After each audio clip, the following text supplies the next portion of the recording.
I know I've said it 1,000,001 times on this stream, and I still believe it to be true. The Mandalorian and Grogu will make $1 billion, and if it's really good, you could be talking about a $2 billion movie.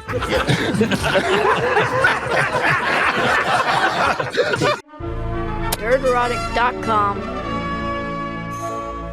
I'm honestly surprised at how badly Mandalorian and Grogu did. Not that I'm a fan of it, not that I was pushing for it. I am not the slightest surprised by this. No, you're not. I mean, I bailed watching it. Okay, I thought it would do a little. Absolutely going to go see, and I bailed. I thought it was going to crack 400 million. You know, and I think it dies at 310. It's. I think you're right. It's fucking insanely embarrassing for Disney Star Wars that Mandalorian not only is flopping in isolation, but is also getting absolutely annihilated by these micro budget movies, amateur movies almost in comparison. It is embarrassing for them. And we talked about Mando and Grogu, how the box office is going to be very important for them, not just because of the standard thing, but because it's the first Star Wars movie we've seen in theaters in 7 years. And there's been a lot of damage done to Star Wars over the past 7 years with all these Disney Plus shows. There's been a lot of people that have walked away. They've lost a lot more people than they just lost for the sequel trilogy stuff. And this is just such a glaring indictment that Disney Star Wars is absolutely fucking dead. The warning signs were there. I mean, nobody was talking about the Darth Maul series. I mean, everything that has come out recently has not that's trended. An animated show, so I think you have to treat that differently. Well, I mean, I know Clone Wars stands. I know you go out there. You still exist in the chat, even though I've been telling you about your fuckboy queer bitch Dave Filoni is a hack and a loser. And I've been right every fucking second of the way, by the way. But I've been telling you forever that, like, in isolation, you might think you're a huge, massive, powerful fan base, the Clone Wars fan base. It's not really all that big. It's very small compared to the general Star Wars audience. So when we're talking about these animated projects like Bad Batch or Darth Maul, it's tough to make a judge. Like, no one's talking about this compared to some of the live action series, because I think the expectation should be much lower just because what we've seen of the fan base that turns out for those things. Well, I want to say, even compared to like the reaction to Bad Batch and lead up to Bad Batch, I feel like there were more people talking about that, and Darth Maul came out and nobody was fucking talking about it. Exactly. Like, I saw a lot of people talking about it, but I probably have a more Star Wars centric like social media feed, to be honest. I didn't see shit. I saw nothing. It also wasn't that good. There you go. It was another. I mean, there's a lot of people, and people in our chat are going to say, "Oh, I loved Maul," but it's like, okay, our grading system of what's good and what used to be great is so broken that you see something that even has inklings of good, but it's still a garbage sandwich, and you're eating the Beardo poop cookies.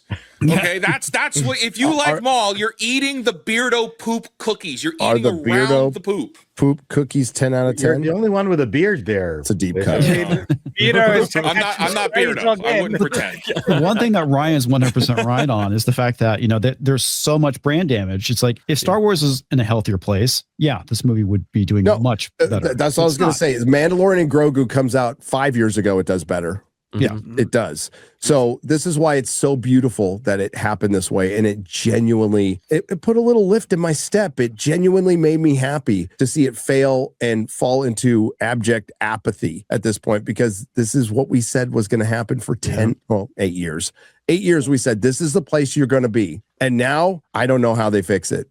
I don't think they can. Well, and it shows that your future is grim with Dave Filoni, and you have to fire him. You need somebody new. You need to fire everybody at Lucasfilm down to fucking catering and keep the janitorial staff. They didn't do anything wrong. Yeah, there's a lot of shit anyway. Yeah, it's wonderful that it failed this way, because this is the only way. You got to hit bottom before you change.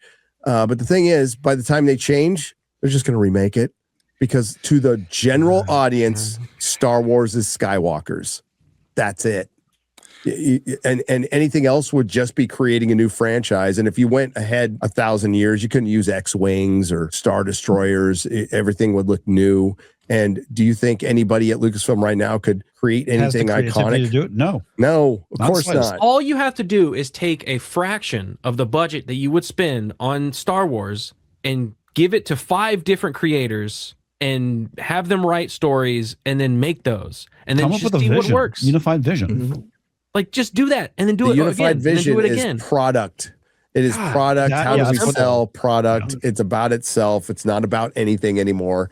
And this is where we are. In this, the product they were selling was in Bath and Body Works. Like this has been a mistake. There were nail kits for Grogu. I don't know who comes up with the ideas for merchandise at this point. Women do. Women like Grogu, so that's it's Dave Filoni. Women. This is the same.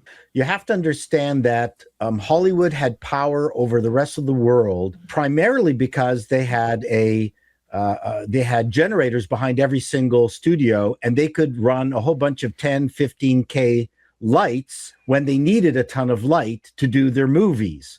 Over time, as technology has caught up and they don't need the same kind of equipment, they're still addicted to the same kind of equipment. This is something that nobody talks about, is that their methodology is still using extremely expensive ARRI cameras. And although ARRI now looks like they might be in financial difficulty because that's now changing, because you can shoot a movie on a Sony FX3. So there's going to be, a huge change that is going to be going part and parcel with let's call it the YouTube revolution. It's all dovetailing. We're going to see a massive, massive change that also is precipitated through AI. Get ready, guys. The next 5 years are just going to be nothing that you can imagine. Obsession director says he has a good idea. Got an idea for a horror movie after having once met a woman. Hey, that's not nice. Attack of the Nerds. Stop it. Leave us alone. I still haven't touched my wife. One day I'm hoping she will. You incel? One day. Where'd those kids come from, Paul? Where'd the kids come from? I can't tell you, but it's 2 words, turkey baster. Well, I was going to say, does it rhyme with Tyrone? Tyrone, yes. It rhymes with Tyrone. Star Wars is failing, and everybody's like, everybody's come around now and goes, there's a problem with Star Wars now. All the people who said there wasn't a problem with Star Wars, and that's my favorite part of this. What about the people that said this was going to make $1 billion? What are they doing? $2 billion. $2 billion in play. My favorite was the instantaneous attitude change from the initial social media reactions where this was the best movie anyone had ever seen, and the moment the embargo dropped, I never saw anyone praise it ever again. Like, how much of a shill can you be? There are some like chill Twitter accounts that are down bad, that were coping relentlessly, and then when it was clear it was like not going to have a good hold at all, they're like, listen guys, there might be some negativity, but I'm still going to fight for what I love, just like Rose Tico. But it's the cringiest shit ever, and I get so much joy from the failure of Dave Filoni. I do. Because from the moment I came on this platform, really the moment I saw the fucking Clone Wars movie back in, when was that, 07, 08, whenever that happened, and then the TCW show, I have been bitching about this fucking feminine cocksucking bitch, Dave Filoni. All while in this space, especially in this space, it after The Last Jedi and people wanted Kathleen Kennedy gone, so many people were pushing, even starting fake rumors to some extent of there being a civil war and of Dave Filoni being different and a true visionary, a true storyteller. They need to replace him. And now that he's had such full and total control over creative stuff in Star Wars for years now, and it's just got worse and worse and worse, finally, some sheep are starting to fucking brush the wool out of their eyes and be like, hey, maybe Dave Filoni's not the best. Yeah, fuck you. Fuck you. Dave Filoni's always been this guy, and you didn't want to accept it. He has always been a cum-guzzling, lispy bitch. And he never should have been given this much responsibility. I mean, everybody keeps telling me there's no way that the Mandalorian and Grogu movie makes $2 billion. But I think people are underestimating this movie. I know I've said it 1,000,001 times on this stream, and I still believe it to be true. The Mandalorian and Grogu will make $1 billion.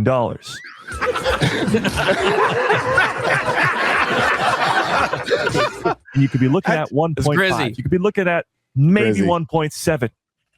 And if it's really good, you could be talking about a $2 billion movie. Yeah, I'm standing by it. $2 billion is absolutely in play. Where are they now? These guys represent all those people who are defending like The Last Jedi when it came out. And with what you were saying, Gary, that they're only now starting to latch on and realize that maybe there's an issue with Star Wars. Gary, like the title of my review to The Last Jedi was literally Star Wars is dead and The Last Jedi killed it. That's how obvious it was from that movie. And if they were going down that path, it was over for Star Wars. And that's exactly it was what we're over seeing. after The Last Jedi. They just didn't realize it. Yeah. Yep. Some people said FNT is an echo chamber, but the only way I can imagine that ever comes into existence is they are just in an echo chamber of every single person they know loves the franchise, loves its direction, loves Baby Grogu, and they've never seen an opposite opinion because they've muted or blocked everyone else that could possibly have given them a different opinion. Such an echo chamber, especially on the subject of binging, Dave Filoni, He-Man. He-Man, just even today, the discussion we had on that. But yeah, definitely an echo chamber. Right, yeah. Nerderotic.com. Please subscribe.